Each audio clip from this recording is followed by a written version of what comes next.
The crystalline halls of the Galactic Council echoed with laughter, cruel, dismissive laughter. Ambassador Vextal of the Hegemony flicked his four eyes toward the empty human seat, mandibles clicking in amusement. 300 years, he hissed to his colleagues. And still, they cling to that ridiculous promise. The Keth'mori representative leaned forward, her scaled hide gleaming under the chamber's light. The humans barely maintained their own colonies. What could they possibly offer the Keth'mori now? Around the circular chamber, dozens of species nodded in agreement. Humanity had made grand proclamations once, something about repaying debts, about honor binding them across centuries. But everyone knew humans were survivors, not warriors. They scraped by on the galactic periphery, trading scrap metal and hope for basic supplies. The very notion that they could influence galactic politics was laughable. The memory archives still held the records, though few bothered to access them anymore. 3 centuries ago, when the Keth'mori expedition ship Wanderer's Dream discovered a dying human colony on Kepler 4 for 2b, the humans were down to their last atmospheric processors. Solar flares had crippled their infrastructure, and winter was coming to a world that barely supported life. Captain Zethkari didn't hesitate. His people had resources to spare, and the humans' children were starving. His crew worked for months, rebuilding power grids, sharing food synthesis technology, even leaving behind medical supplies that cost more than most planets' annual budgets. When the humans wept with gratitude, their colony leader, a weathered woman, with iron in her voice, knelt before the Keth'mori captain. "We have nothing to give you now," she said, "but I swear by every star in the sky, one day we will return this kindness. One day, when you need us most, we will come." Zethkari had patted her shoulder gently, amused by the fierce determination in her eyes. "Hold on to your hope, little one," he'd said. "Hope is precious in this dark galaxy." But hope, as the galaxy had learned, was a commodity humans hoarded in abundance. While other species mocked their promise as naive romanticism, humans had quietly taken note of every slight, every dismissal, every cruel laugh. They remembered who had turned away when they asked for aid, who had exploited their desperation, who had written them off as irrelevant. The galaxy saw humans as scavengers, survivors clinging to the edges of civilized space. They had no idea that humanity had been studying them, all learning their weaknesses, mapping their trade routes, understanding the complex web of power that held the galaxy together. In hidden shipyards beyond the surveyed systems, in research stations that officially didn't exist, humanity had been preparing, not for conquest, but for the day when promises would need to be kept. That day arrived with a burst transmission that bypassed all official channels and struck directly at Earth's military command. The message was simple, desperate, and encoded in protocols 3 centuries old. "The debt you swore to repay, we call it due. The hegemony comes with fire. Our children are dying. Help us." Admiral Marcus Kane stood in the Situation Room, staring at the holographic display showing Keth'mori's space. 17 worlds under siege, their gentle species facing extinction at the hands of the Hegemony's expansion fleet. The political cost of intervention would be enormous. Humanity would be painted as aggressors, warmongers, disrupting galactic peace. Kane looked around the table at Earth's leaders, seeing the same steel resolve in every face. President Martinez spoke first. "How long until we can mobilize?" Kane smiled grimly. "The first expeditionary is already moving. We've been waiting for this call for 300 years. The transformation was staggering to witness. Across human space, shipyards that had been dismissed as mere industrial sites suddenly blazed with activity. What the galaxy had mistaken for cargo haulers and mining ships revealed themselves as military vessels of unprecedented design.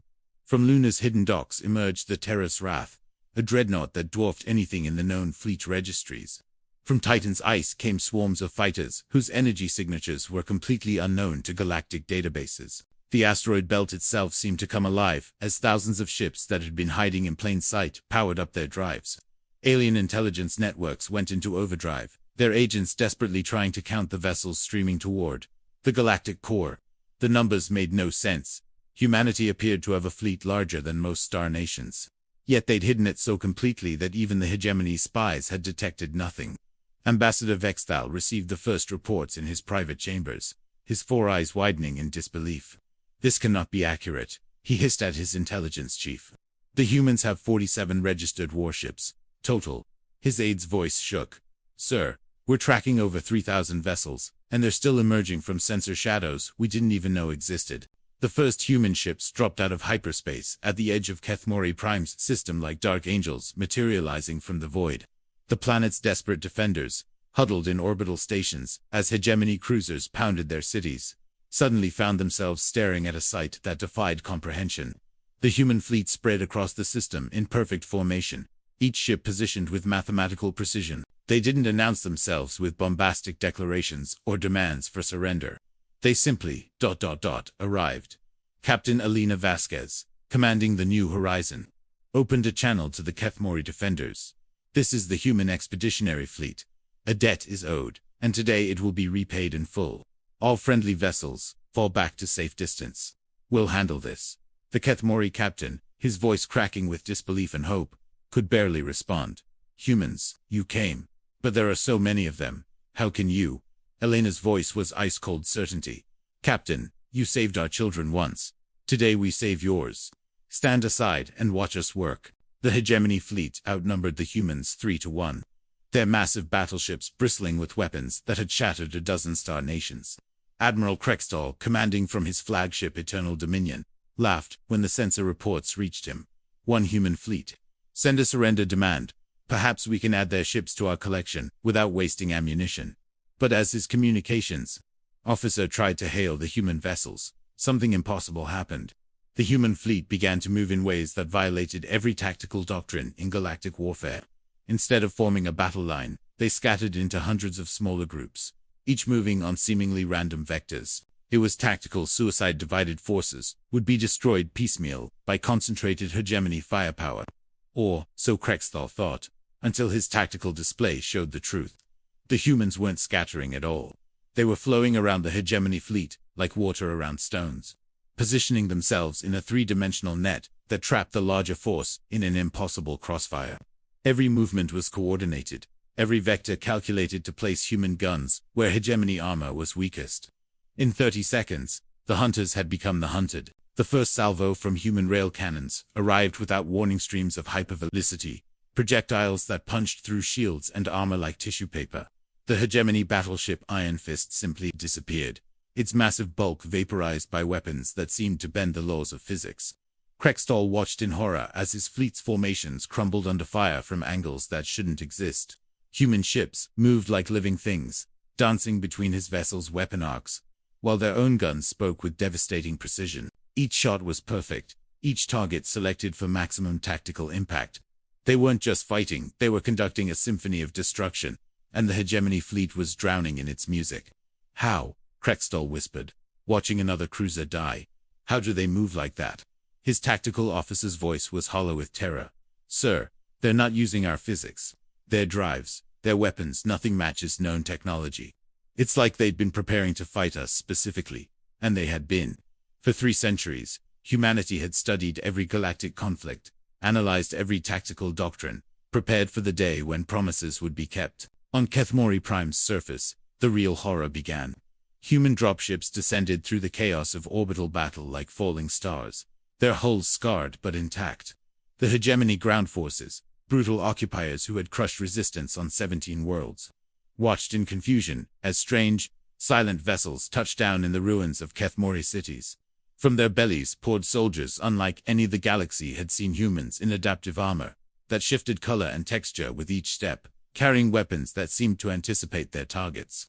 Sergeant David Park led his squad through the rubble of what had been a school, his enhanced vision tracking hegemony positions through smoke and debris. Behind him, Keth'mori civilians huddled in terror, but whether of their occupiers or their rescuers, it was hard to tell. The humans moved with predatory silence, communicating through encrypted neural links, adapting their tactics to each individual enemy. They didn't fight like soldiers. They fought like apex predators who had studied their prey for centuries. The ground battle wasn't a battle at all, it was an extermination. Hegemony forces, accustomed to facing desperate defenders with inferior equipment, found themselves hunted by an enemy that seemed to anticipate their every move. Human weapons adapted mid-combat, shifting from kinetic to energy to exotic matter depending on what armor they encountered. Their soldiers moved through hegemony lines like ghosts, appearing behind fortified positions, striking from impossible angles, vanishing before return fire could find them. Colonel Sarah Martinez, no relation to the president, watched from her command bunker as tactical displays showed the systematic dismantling of occupation forces across 17 worlds simultaneously.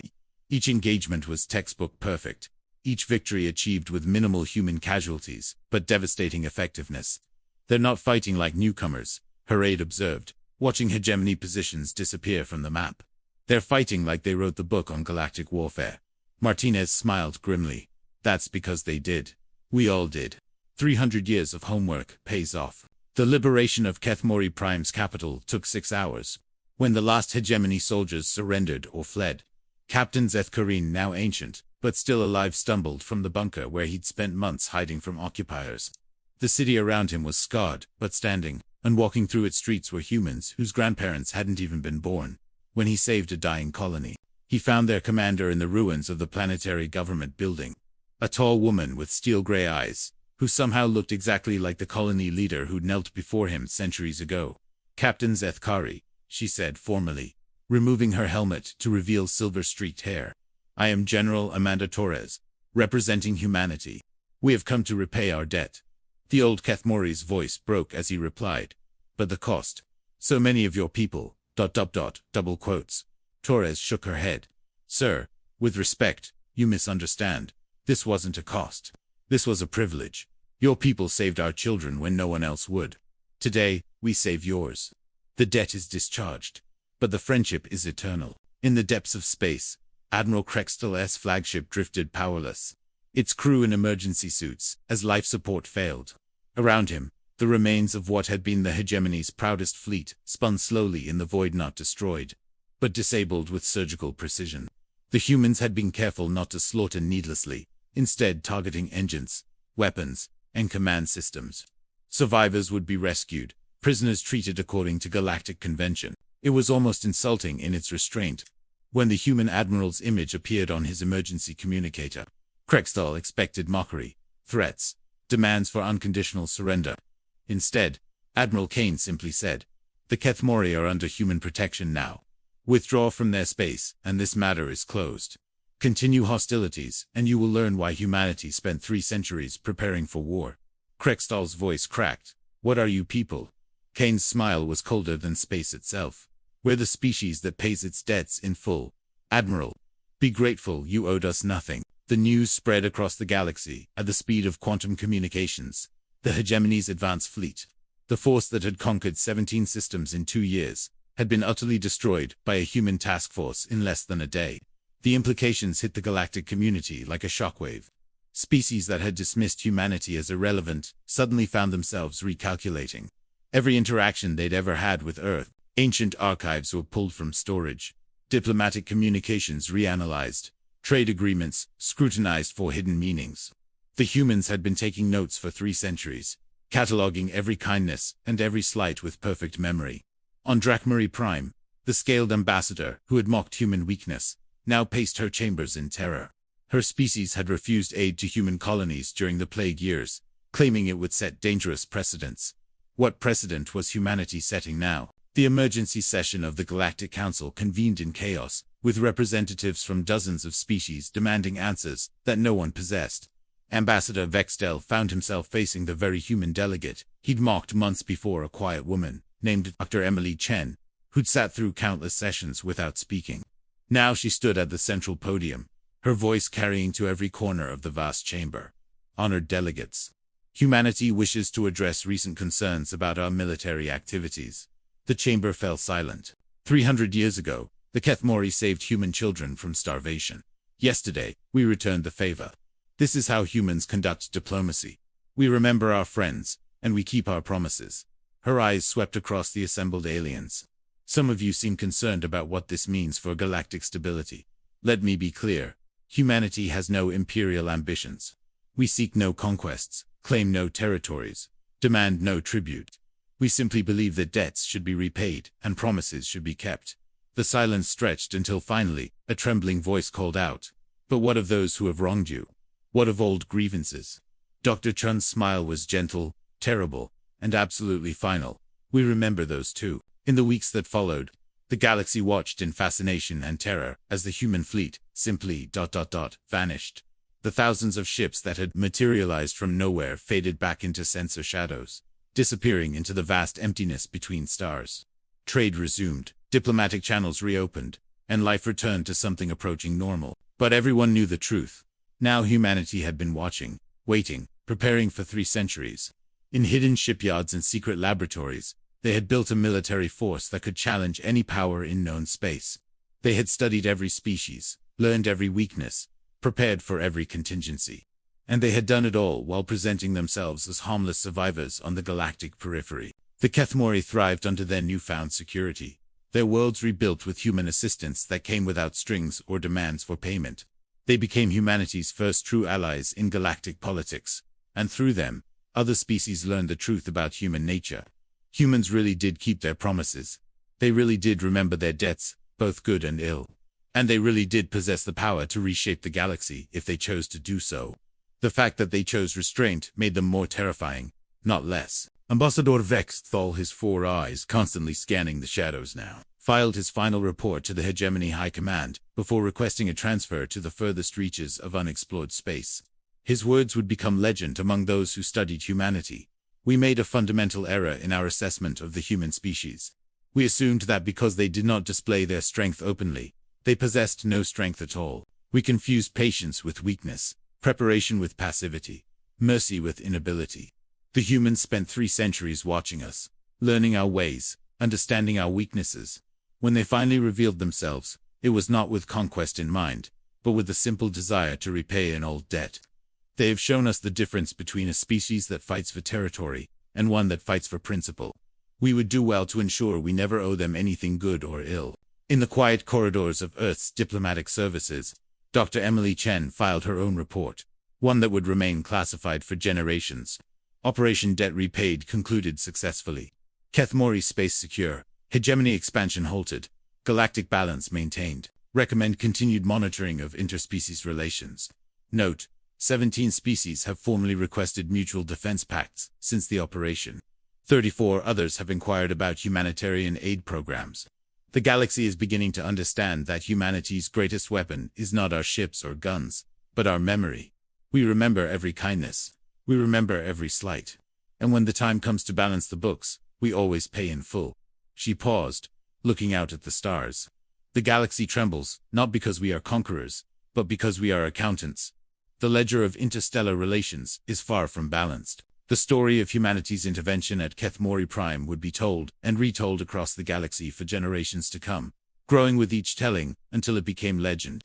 But the truth was simpler and more terrifying than any legend. Humans kept their word. They remembered their friends and their enemies with equal clarity. And somewhere in the darkness between stars, their fleets waited patiently for the next debt to come due. The galaxy had learned to fear not human strength, but human memory. Because when humans repaid a debt, civilizations trembled at the sound of promises kept.